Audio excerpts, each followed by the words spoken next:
കൂട്ടുകാരെ, നമ്മുടെ പള്ളിയിലെ പരിശുദ്ധ ദൈവമാതാവിൻ്റെ തിരുനാളാണ് കേട്ടോ. നമ്മൾ കുരിശടി പെരുന്നാളെന്നാണ് ഇതിന് പറയുന്നത്.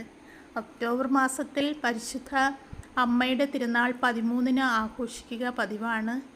ഫാത്തിമയിൽ പ്രത്യക്ഷപ്പെട്ട പരിശുദ്ധ അമ്മയുടെ ആ ഓർമ്മ ആചരിക്കുന്നതാണ് ഈ തിരുനാൾ കേട്ടോ. അതിനാൽ തന്നെ ഫാത്തിമ മാതാവിൻ്റെ തിരുനാളെന്നാണ് അറിയപ്പെടുന്നത്.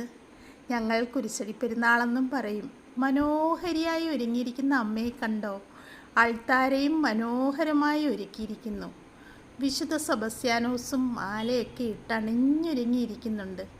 നമ്മുടെ പള്ളിമുറ്റം ഇങ്ങനെ അലങ്കരിക്കുമ്പോൾ മനസ്സിനൊരു പ്രത്യേക സന്തോഷമാണ് കേട്ടോ കൂട്ടുകാരെ.